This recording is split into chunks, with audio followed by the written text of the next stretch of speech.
Hi everybody, my name's Jason. I'm Caden. I'm Jaden. I'm Mila. And we are the Yahuwah and the Torah YouTube channel. We're the Yahuwah and the Torah.net website, and we are on Rumble, and we're also on Odyssey. And so much love to everybody out there, much love to all of our friends, and much love to our family. Our family is your family is our family, and we really, really appreciate all of you guys. And as we read through today's reading, the world is a really, really funny place. The devil has basically thrown so much deception across this world that nobody has any idea what to believe anymore. Nobody has any idea what they should be, how they should be going, or the kingdom road. And it is very, very clear that as we look at religion and we look at the world of religion, there's an extreme amount of deception. And so that goes into today's lesson that we have today. And we will begin reading in Ecclesiastes 7, 1 through 4. And the name of today's lesson is called Funeral or Birthday. Okay, this is Ecclesiastes 7.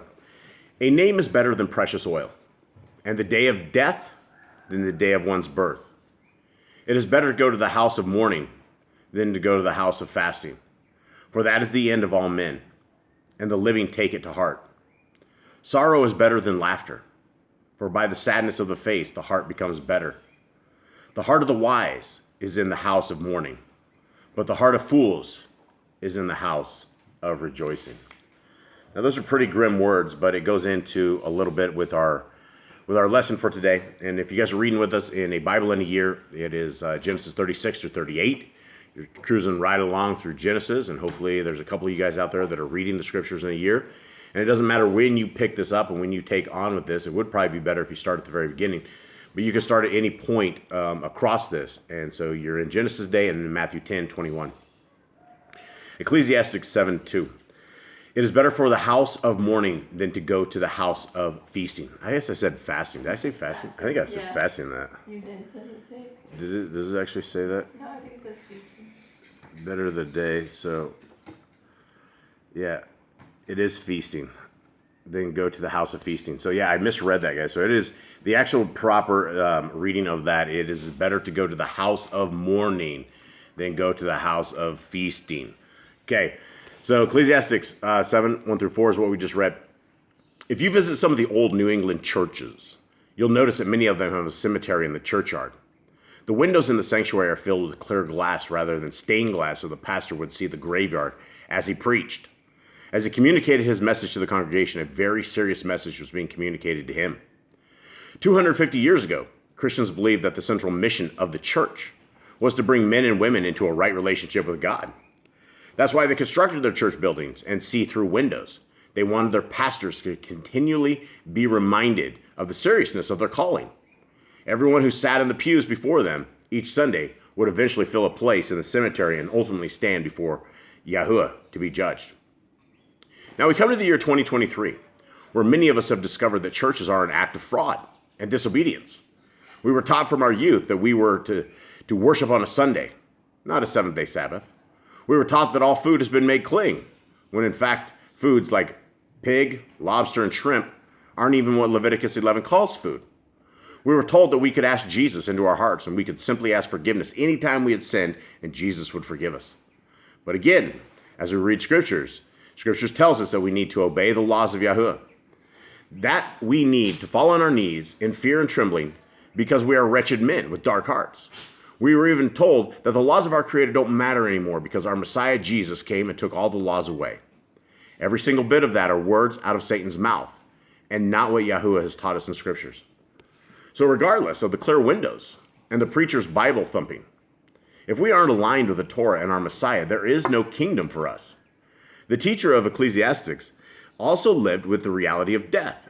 He argued that it is better to go to a funeral than to a birthday party, because when we think about death, we think about the bedrock issues of our lives. Only those who've trusted in Yahuwah, His Torah, and His Son for eternal life can dwell well, because they've prepared to die. Considering mortality gives life the proper view. Preparing for eternity is the wisest thing to do. You're not ready to live until you're ready to die. a lot of people don't know when they're going to die, and they're always like, I'll get right with God, I'll do it later, I have time. But then they go home and they might die in their sleep, and they never got right, and they end up in a fire for the rest of their lives because they didn't get right. You have a chance now, and you better do it now before it's too late. You don't know if you're going to die on the way home in a car crash. You don't know what's going to happen to you. Everybody you see, you should tell them that they don't have a long chance, because you never know. They could live, 80 years, or they could die right in front of you. Yeah, you could literally take a turn out of your driveway and miss the car that's coming right before you and get hit by the bus. There's a zillion different ways to die, and we're in the world right now where the people are dying all the time. People are passing out in their cars, ripping right into the side of other people, things that we've never ever seen before. Today is the day, guys. If you have not discovered what the Torah is, in Genesis, Exodus, Leviticus, Numbers, Deuteronomy, that is the Torah. That is what it is. That is the way forward. And we only have our homeboy Cade here with us for another couple of days because he's going to be separating from us along with Panthro from our pack. And so I want to get some final words out of Cade. Cade, thoughts on this? Give me a little bit of your wisdom. You've always had a lot of wisdom that you've given to our tribe, and it's going to be sad. We're very sad losing you for these morning readings as we separate our family. What are your thoughts on the life that people are, I guess they're forsaking it because they're forsaking the Torah? And what are your thoughts? Give me some final wisdom on this whole thing as we head off. People always like to do things last minute, but your soul is not worth things that are last minute. Your soul should be something immediately. It should be the number one priority for you in your life is to protect your soul and have your soul perfect in the way of Yahuwah. Because if you wait last minute, it may come back as a failure. It may come back. You may get an F on your grade, and you may get sent to the way you don't want to go. You may be expecting heaven when you waited last minute, but you weren't disciplined enough to say, I will work for my spot in the kingdom. I will be there, or I will basically prove myself to my king. But instead, you didn't. You waited last minute, and you'll get what you worked for. Yep, absolutely. All right, thank you guys very, very much. Thank you, Cade. He has one more day with us, and then he will be no longer amongst us, which is very, very sad, and neither will Panthro, our other dog, which is very sad. We're going through testing and tribulations, guys, and so we love you all. We hope you have a wonderful day. We're out. All right, shalom.